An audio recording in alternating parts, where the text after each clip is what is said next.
stronghold rescues 76 kidnapped victims in Katsina State. The Federal Ministry of Environment predicts possible flooding in 7 states and 25 locations across Nigeria. On the foreign scene, Guinea junta suspends 3 main political parties for 3 months. Good evening. This is news at 7 on West of Spring Television. My name is Lola Daniel Adejuwon. The People's Democratic Party Governors Forum on Saturday warned the Minister of the Federal Capital Territory, Nyesom Wike, and others against derailing the national convention of the party scheduled to hold in Ibadan, Oyo State, on November 15, 2025. In a communique at the end of its 7th-minute meeting held in Gusau, the Zamfara State capital, the governors reaffirmed their full support for the resolutions of the 104th National Executive Committee held in July 2025 regarding the November 15, 2025 National Convention of the party. The governors urged members to resist attempts to derail the convention, describing the PDP as the only democratic institution and viable alternative for restoring Nigeria to the path of good governance and development. The meeting, chaired by the forum's chairman and governor of Bauchi State, Bala Mohammed, deliberated extensively on the state of the nation, insecurity, the erosion of democratic values, and preparations for the party's forthcoming national convention. The forum commended the resilience of PDP leaders and members in overcoming orchestrated defections, stressing that such distractions cannot diminish the party's grassroots appeal of the public's yearning for affordable living and relative security as experienced under PDP-led administration. The governors reiterated their commitment to rescuing the country and accused the APC of divisive governance and policies that continue to impose hardship on Nigerians. The forum urges members and supporters of our great party, as well as the entire citizenry, to hold fast to the vision and principles of the PDP in spite of the growing intimidation of the opposition by the government in power. This sad situation should only be seen as a sign of serious desperation of a political party, that is the APC, with no agenda, no vision, and which is doomed to face inevitable rejection by the masses of this country in 2027. The forum reaffirms its full commitment to the resolution of the 101st National NEC meeting of July 25th regarding the November 15 National Convention. It urges members to resist all attempts to derail the convention by anti-party forces, but to see the PDP as the only democratic institution and viable alternative for restoring Nigeria along the path of good governance and national development. The forum reaffirms its commitment to rescuing our dear country, Nigeria, and Nigerians from the divisive governance of the style of the APC, whose policies have continued to cause more hardship and misery to our dear people. The forum particularly commends initiatives by the government of Zamfara State in significantly curbing insecurity within the state, but condemns the continued monstrous killings in Katsina, Plateau, Niger, Benue State, and other parts of the country, and calls on the federal government to be more responsible to the protection of lives and property of our dear citizenry. The forum condemns the militarization of the last Saturday by-election, characterized by widespread irregularities, vote buying, and violence, and call on Nigerians to be more circumspect in protecting their universal suffrage. The African Democratic Congress, ADC, has dismissed recent remarks from Dati Baba Ahmed, the 2023 vice presidential candidate of the Labour Party, describing them as his personal opinion. During a Channel's television interview, Baba Ahmed had said the opposition coalition under the ADC platform was deceiving Nigerians. He also disclosed his intention to run alongside Peter Obi in the 2027 general election. ADC Deputy National Publicity Secretary Jackie Wayas said in a statement on Saturday that Baba Ahmed's position does not reflect the stance of the party or its coalition partners. Wike said the coalition was formed after wide consultations among seasoned leaders like former Vice President Atiku Abubakar, a former Governor of Kaduna, Nasir El-Rufai, a former Senate President David Mark, a former Governor of Osun Rauf Aregbesola, a former Minister of Transportation Rotimi Amechi, and Obi. She said the coalition prioritizes national interest over partisan divides and is committed to delivering competent and compassionate leadership. Wike said the ADC remains focused on uniting the opposition to rescue the country from hardship. The security, the Nigerian Air Force has carried out a precision airstrike that destroyed a notorious bandit leader's stronghold and rescued 76 kidnapped victims, including women and children in Katsina State. According to a statement by the Commissioner for Internal Security and Home Affairs, Nasir Muazu, the operation targeted the hideout of bandit kingpin Babaro and his gang, who were behind the recent deadly attack on Gidan Mantua in Malumfashi local government area. Muazu confirmed that all those abducted during the Gidan Mantua attack were among the rescued victims. However, he noted with regret that one child tragically lost his life during the ordeal. He described the operation as a breakthrough in ongoing security efforts across Katsina State, adding that it formed part of a broader strategy to dismantle criminal hideouts, disrupt bandit networks, and end the cycle of killings, kidnappings, and extortion terrorizing innocent citizens. Meanwhile, the troops of the Joint Task Force Northeast Operation Hadin-Kai, backed by the air component, have neutralized 9 Boko Haram terrorists, including 2 top commanders in Borno State. The news agency of Nigeria reported that the operations conducted between August 24th and 22nd thwarted planned terrorist attacks in Bita and Wulgo. The slain commanders were identified as Abu Nazir Muzia of Juye and Abu Fatima Munzia of Koloram. Recovered items include AK-47 rifles, a cache of ammunition, and 6 motorcycles used by the insurgents. The military high command commended the troops for their operational success and urged them to sustain the momentum in the ongoing counter-insurgency campaign despite persistent challenges. In the meantime, President Bola Tinubu has pledged to accelerate local production of arms and ammunition to strengthen Nigeria's security architecture. Speaking in Abuja during the graduation ceremony of Course 33 of the National Defense College, the president, who was represented by Vice President Kashim Shettima, noted that boosting local capacity will reduce the dependence on foreign supplies and also sharpen the nation's fight against insecurity. The Course 33 graduates are drawn from the Nigerian Army, Nigerian Navy, the Nigerian Police Force, and other institutions both within and outside Nigeria. He expressed delight at the theme for the college's Course 33, Threatening Institutions for National Security and Development in Nigeria, pointing out that the foundation of every successful society was strong and resilient institutions. I also ask you, our new fellows, to join us in delivering renewed hope to our people. Our pledge to Nigerians is to provide effective and creative leadership. And I call on you to be partners in the task of building the new Nigeria we all dream of. Graduates of Course 33, you step out today into a world more volatile, uncertain, complex, and ambiguous than when you began your course last year.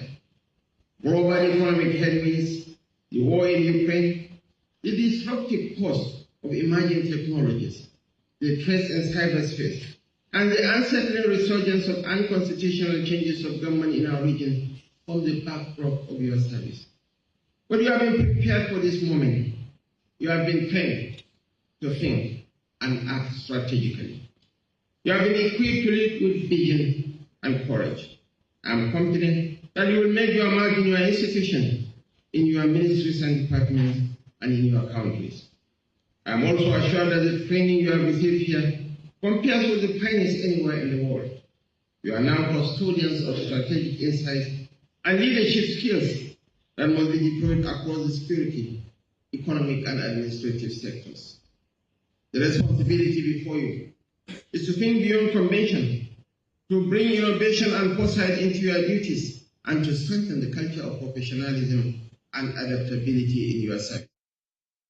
In Lagos State, Commissioner of Police Oluhandare Ajimo has ordered the restructuring of the police corps involved in the assault of a motorist during the stop and search operation in Lagos. The directive follows widespread condemnation of officers caught on camera forcibly trying to remove the motorist's eyeglass on suspicion that the pair of glasses had a video recording feature. On Friday, a video circulating on X showed the confrontation between officers and the motorist. Spokesperson for the Lagos Police Command, Benjamin Hutayi, said swift disciplinary action has been taken against the officers involved. In a statement, the police said the incident is isolated and does not reflect the professionalism expected of its personnel. The force's leadership reaffirmed its commitment to rooting out and sanctioning errant officers whose actions undermine the reputation of the majority of dedicated and responsible officers. In Anambra State, the police command has arrested a 65-year-old man in possession of 1,100 rounds of live ammunition in Nkwo, near Onitsha, the commercial center of the state. In a statement on Saturday, the spokesman for the state command, SP Toshuku Nkenga, said the suspect identified as Akpan Godwin M. confessed to being involved in the illegal sale of ammunition and mentioned other individuals connected to the illicit trade. Ikenga said police operatives attached to the Rapid Response Squad, Akuzu, acting on credible information, arrested the suspect on Friday. Moving on, the Akwa Ibom State Governor, Umo Eno, has criticized his political aides for trivializing their wages in public, asserting that his personal assistant, who are the lowest of his numerous political appointees, earn a minimum of 1 million naira monthly.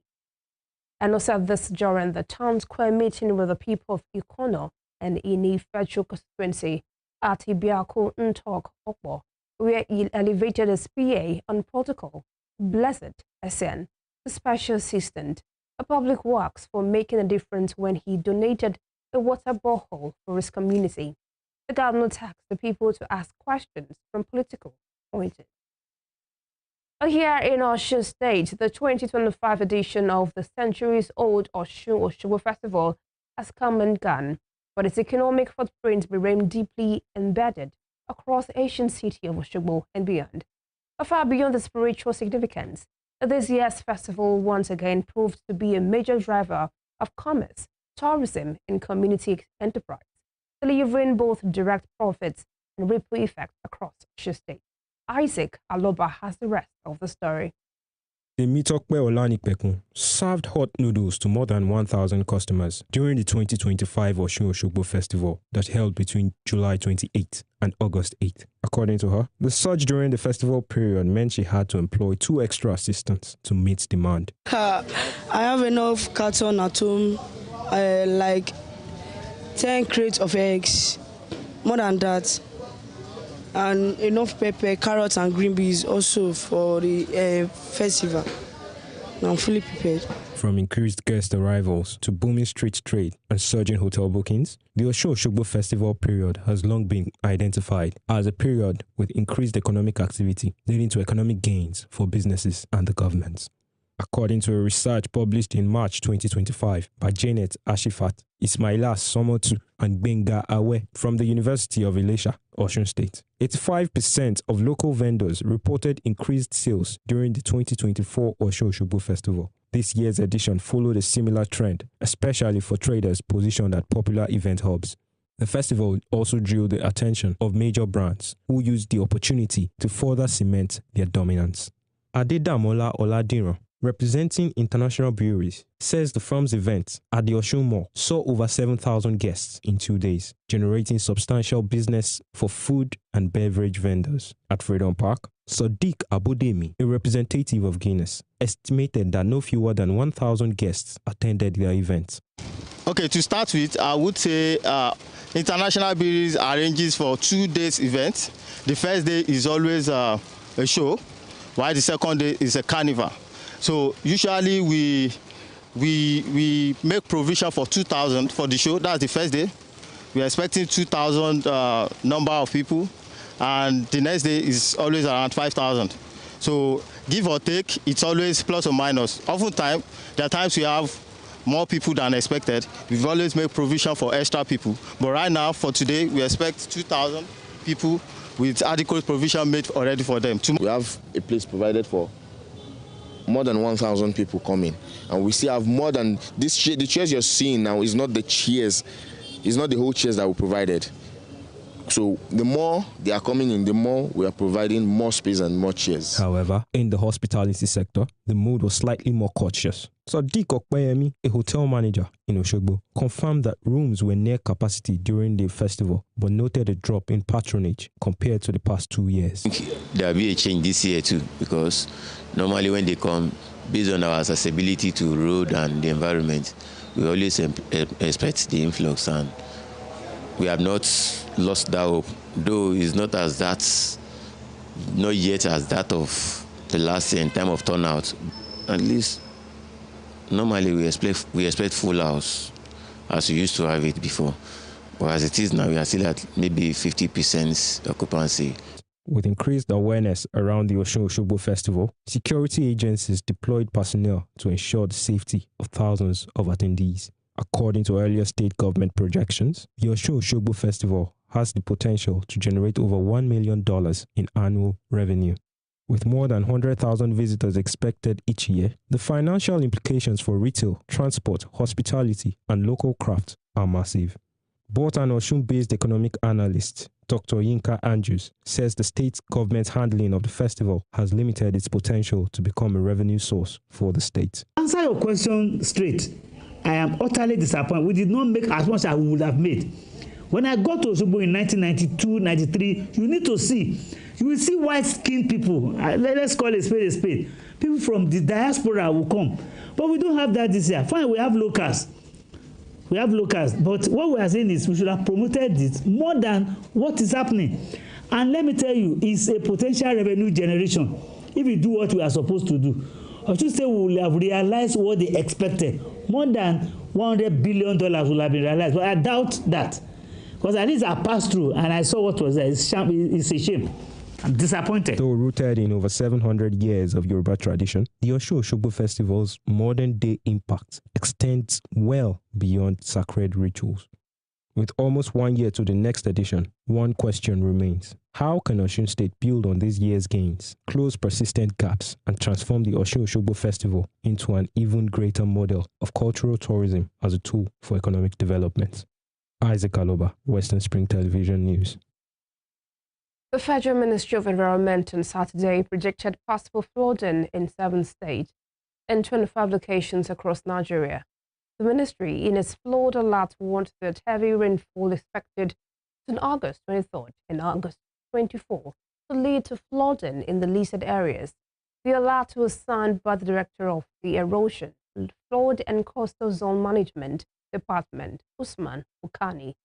He further directed the residents of communities along the floodplain from Jeba to Lokoja to evacuate immediately as the river Niger's water level continues to rise. The states expected to be affected include Benue State, Borno State, Gombe State, Kebbi State, Nasarawa State, Niger State, and Yobe State. On Friday, the National Emergency Management Agency urged residents in high-risk floodplains to evacuate to safer and higher ground. You're watching news at 7 on West Spring Television, still to come. A Lagos State Police arrest security guard for allegedly breaking into an apartment